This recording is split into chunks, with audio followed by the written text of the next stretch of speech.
Hello à tous, je profite de vous faire une vidéo aujourd'hui entre deux séances, donc j'ai pas beaucoup de temps mais il y a quand même quelque chose dont j'aimerais vous parler pendant un petit quart d'heure ou à peu près 20 minutes, dont je viens de vous parler en story et à laquelle ma séance de ce matin m'a fait penser. Et donc voilà, je trouvais qu'il y avait une belle lumière, une bonne ambiance aujourd'hui et j'avais envie de vous parler du carnet de sensations. Je trouve que c'est un super outil, en tout cas moi ça m'a beaucoup servi. Et quand il y a des grandes déconnexions corporelles ou des grandes phases dans la vie où on a été dissocié, je trouve que cet outil permet de revenir à soi d'une manière magistrale en donnant un ancrage et un discernement qui est de l'ordre de la clairvoyance en fait. Pour moi, tout le monde a de la clairvoyance, mais c'est juste qu'on est obligé, enfin on s'y est déconnecté en fait pour s'adapter dans la société aujourd'hui et se couper un peu de cette hypersensibilité qui est propre à chacun. Comment ça marche le carnet de sensations ?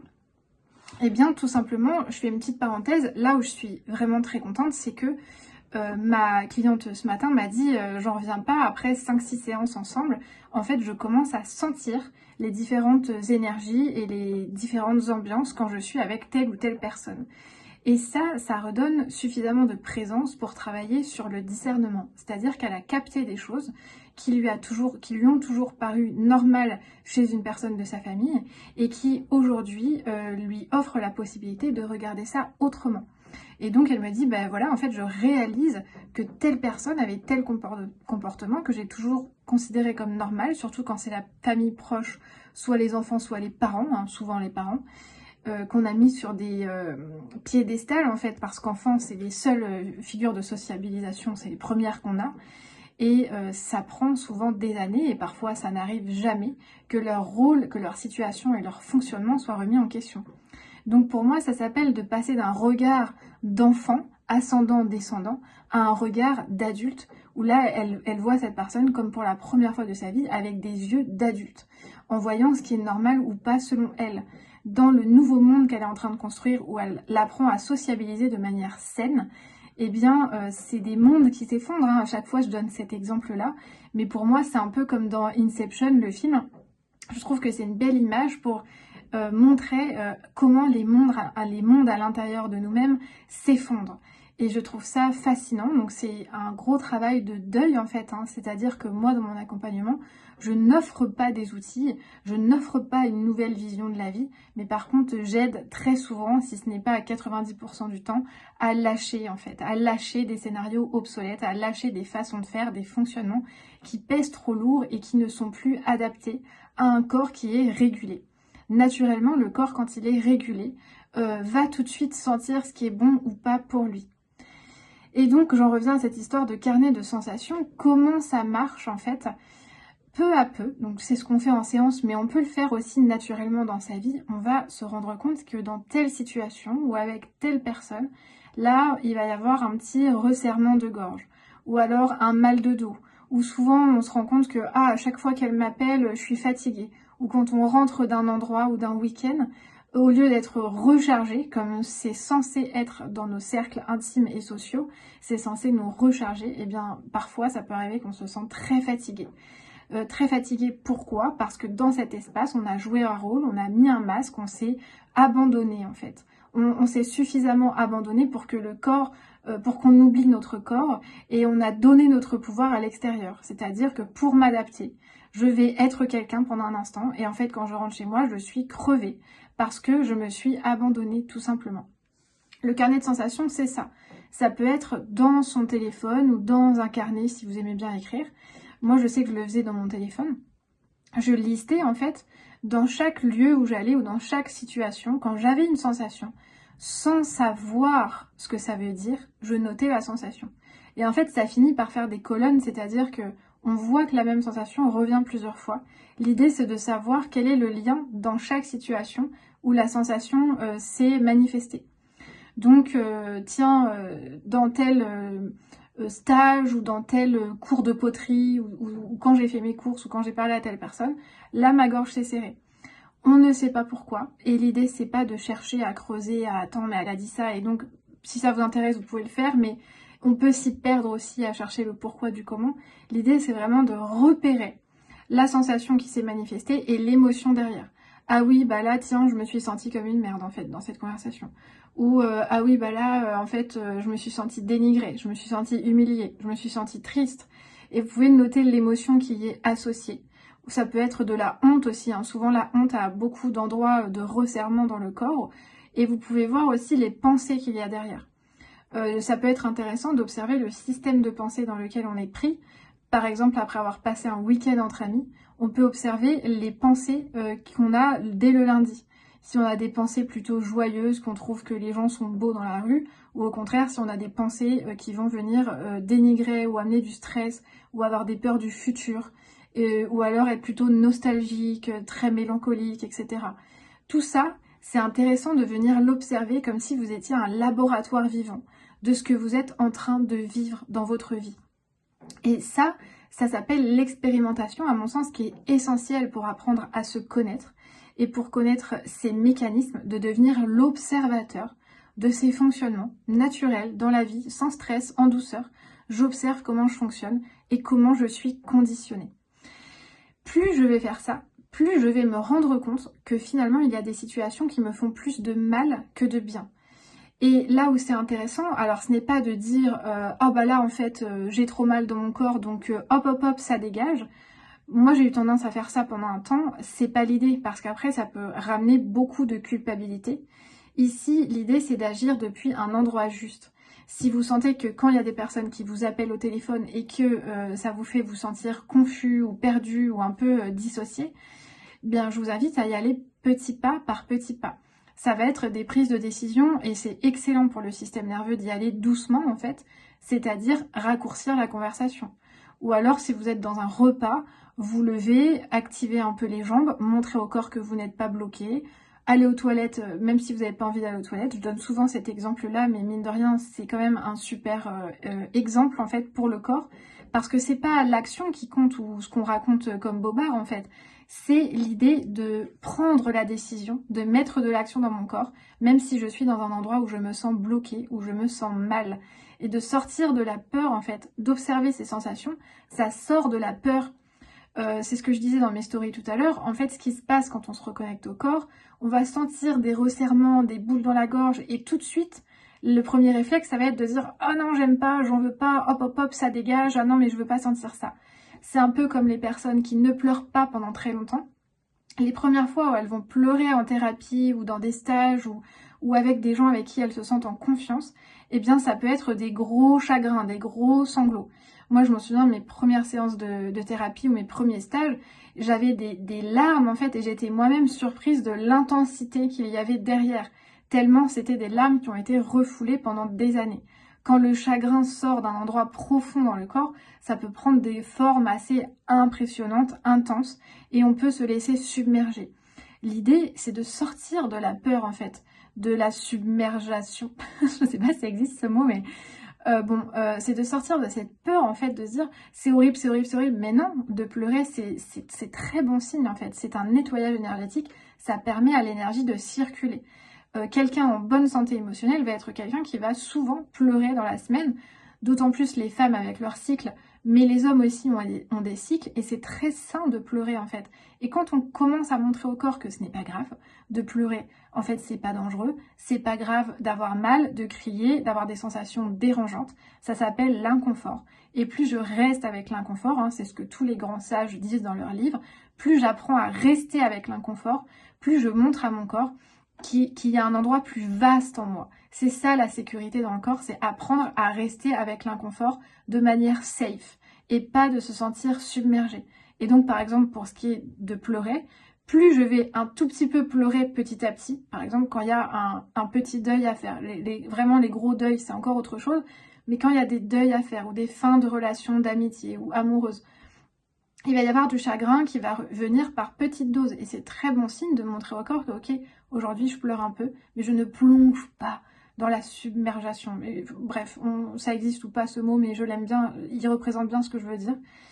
Et là où je veux en venir, c'est que plus je vais observer mes sensations, même désagréables, sans plonger dans la peur ou le drame de ce qu'elle me fait ressentir, mais en l'observant, sans jugement, en l'accueillant dans ma maison, dans mon corps. C'est le poète Rumi qui dit ça, j'adore quand il dit ça.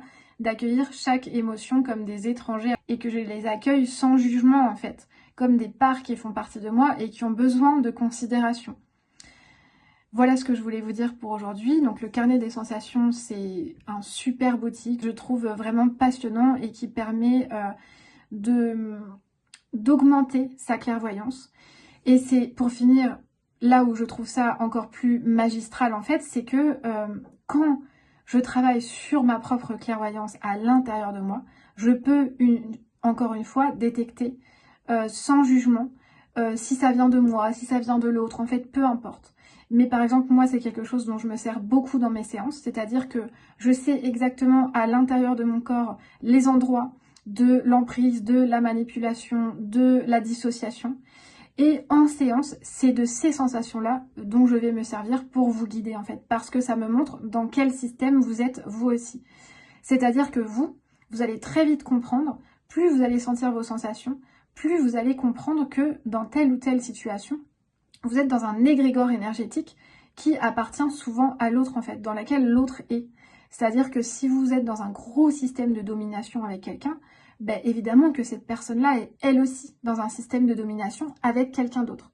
Et si vous arrivez à voir dans votre corps où est-ce que c'est le système de domination, souvent la phrase derrière c'est « je me sens comme une merde » ou « je me sens inférieure » ou des personnes que vous allez mettre sur des piédestals. Eh bien souvent cette personne-là est elle-même dans un système de domination. Et je trouve ça fascinant une fois qu'on maîtrise cette façon de faire. Enfin, c'est même pas une question de maîtrise, en fait, c'est plus j'observe mes sensations en moi, plus je peux voir l'autre dans quelle énergie il est, en fait. Et c'est pas une question de je veux savoir, puisque je sais, ça, il y a une part d'ego aussi là-dedans, très souvent. J'ai beaucoup entendu ça dans des stages où il y avait plutôt des gens assez jeunes. Souvent, la question qui revenait quand il y avait des intervenants qui travaillaient dans l'énergétique ou qui étaient reconnus comme des grands thérapeutes charismatiques ou tout ça, souvent la question qui revenait dans les stages, c'était mais comment vous faites comme si la personne avait un don et l'autre lui dit, mais enfin les jeunes en général lui disaient, mais comment tu fais dans la vie? Est-ce que du coup tu regardes pas tout le monde sous ce prisme-là? En te servant de ton don. Mais c'est pas un don en fait, hein. Tout le monde a une capacité d'analyse et de discernement. Donc à partir du moment où quelqu'un vous dit moi j'ai un don, et ça c'est dans mon interview avec Jérémy, vous pouvez écouter le podcast sur toutes les plateformes de streaming, de podcast d'ailleurs, ou sur YouTube, la vidéo avec Jérémy, il en parle de ça, et il a entièrement raison quand il dit qu'à partir du moment où un thérapeute vous dit moi j'ai un don, déjà ça pue. Je veux dire, tout le monde a des dons en fait, c'est pas ça la question. À partir du moment où quelqu'un vous dit ça, bah déjà il se considère au-dessus de vous et vous êtes dans un système de domination. Bullshit, hein. Franchement, ça c'est vraiment un indicateur, justement, un trigger warning de ne vous laissez pas accompagner par des gens comme ça. Et si vous-même, vous avez des thérapeutes ou dans le milieu du dev perso ou de la spiritualité, c'est très souvent qu'il y a des figures emblématiques qu'on va considérer au-dessus de soi parce qu'ils savent mieux. Ben, une fois que vous êtes reconnecté à vos sensations, le costume que peut porter la personne en face, même si c'est celui du président de la République ou du plus grand gourou de la sagesse du monde, ben vous êtes connecté à vos sensations. C'est-à-dire que si vous sentez que ça serre à l'intérieur alors que vous êtes face au plus grand sage du monde, bah déjà c'est qu'il y a un truc qui va pas. Alors ça veut dire quoi? On s'en fiche en fait, mais ça veut surtout dire que il y a une incohérence quelque part. Si vous êtes face à quelqu'un et que vous vous sentez mal ou que ça serre dans votre corps, c'est ça qui passe avant tout le reste. Et à partir de ce moment-là, pour moi c'est ça la vraie liberté, plus personne à l'extérieur ou plus rien à l'extérieur de vous ne peut avoir de pouvoir ou d'emprise sur vous. Même si c'est un prof d'une formation, etc., à partir du moment où vous êtes dans un système de domination et que quelqu'un vous fait ressentir qu'il sait mieux que vous, bah c'est mauvais signe en fait. C'est que vous êtes dans une dynamique énergétique de pyramidale, quoi, de domination. Pour moi, ça ne fait pas sens. L'idée, c'est d'en sortir justement. Et comment on en sort? En étant connecté à ses sensations. Si vous êtes avec quelqu'un qui est un prof, qui est un enseignant et que vous vous sentez grand ouvert, il n'y a pas de problème de position à ce moment-là. C'est un partage d'enseignement qui est sain parce que en face, il n'y a pas énergétiquement d'emprise ou de pouvoir sur vous. Par contre, si ça sert, bah peut-être que c'est que la personne en face n'est pas alignée ou n'est elle-même pas à l'aise dans son corps ou est elle-même en train de débattre avec des postures d'autorité. En tout cas, énergétiquement, il y a un truc qui va pas. On va pas chercher à comprendre ce que c'est. Vous vous sentez mal dans votre corps, L'idée, c'est pas de creuser, mais c'est de voir que ça ne sert à rien de rester dans des dynamiques de pouvoir, ici, ou de donner votre pouvoir à l'extérieur. Un bon accompagnant, et ça, pareil, j'en parle dans la vidéo sur comment reconnaître un bon psy ou pas, quelqu'un qui vous accompagne, c'est quelqu'un qui vous redonne votre pouvoir, qui vous rend autonome, qui ne vous rend pas dépendant de lui. Mais ça, tout de suite, une fois que vous êtes connecté à vos sensations, la question ne se pose même plus, ça se fait complètement naturellement en fait. Et pour finir, j'avais une dernière chose à vous dire. Oui, ça m'est arrivé d'avoir quelqu'un... J'ai le nez qui devient tout rouge là. Ça m'est arrivé... Comment ça se fait? Ok, bon. Ça m'est arrivé cette semaine en séance, j'ai une personne qui m'a dit aussi oui mais c'est une grande chirurgienne donc elle sait forcément mieux que moi. Dans ce cas-là, quand tu la croises en dehors d'un domaine professionnel et que toi tu te sens comme une merde, ça veut dire que tu te déplaces en fait, tu sors de toi, tu la considères avec un regard d'enfant sur l'autorité. Mais toi, il y a des choses que tu sais faire qu'elle ne sait pas faire cette femme. Même si elle est chirurgienne, il y a des choses que toi, tu sais faire qu'elle ne sait pas faire. Et donc à partir du moment où j'oublie mon potentiel, mon pouvoir, mes réalisations et voire même parfois mes succès, parce que c'est quelqu'un qui a beaucoup de succès qui m'a dit ça, et donc vous voyez que ça ne veut rien dire parce qu'il y a toujours des égrégores qui vont venir vous remettre dans des endroits où vous êtes tout petit en fait, parce que ça vient toucher votre blessure. Blessure de considération, je ne suis pas vue et reconnue pour qui je suis, eh bien il est temps ici de s'intéresser à mes sensations corporelles. Il est temps que mes sensations corporelles se sentent vues et reconnues afin que moi, ma souveraineté, passe en premier dans n'importe quelle situation. Et là, vous êtes dans des relations authentiques après ça. Là, une fois que vous êtes bien dans votre corps, énergétiquement, vous êtes dans une sorte de magnétisme où en face, il n'y a rien qui... Vous ne recevez plus en fait les emprises énergétiques, mais vous êtes plutôt dans des échanges nourrissants. Voilà, et donc n'hésitez pas dans les commentaires à me dire si ce sujet vous parle, si vous avez déjà des carnets de sensations, et si ça vous intéresse, ces petits outils que j'aime bien partager du quotidien qui aident à voir en fait comment se servir de la vie quotidienne comme d'un laboratoire d'expérience et de faire en sorte que voilà, ça devienne vous, votre propre thérapie, en fait, vous êtes votre propre thérapeute. Et vous pouvez d'ores et déjà voir dans votre journée de la vie quotidienne que tout est déjà là, en fait. Toutes vos réponses sont là. Toutes vos interactions vous offrent le moyen d'avoir des réponses aux questions que vous vous posez depuis longtemps. De savoir, même les personnes qui ont fait des amnésies traumatiques ou qui veulent des réponses par rapport à leur trauma, eh bien toutes les réponses sont déjà dans ce que vous êtes en train de vivre dans votre vie actuellement. Voilà, je vous souhaite une super bonne journée et je vous dis à très bientôt. Je fais juste une petite parenthèse. Je vais mettre en lien dans la description de la vidéo mon programme 7 jours, 7 audios, dans lequel je partage en fait 7 audios podcasts privés, d'outils comme ça dont vous pouvez vous servir dans votre quotidien pour rester ancré et pour travailler sur son magnétisme énergétique. J'appelle ça comme ça, j'aime pas trop ce terme-là qui fait très spirituel New Age.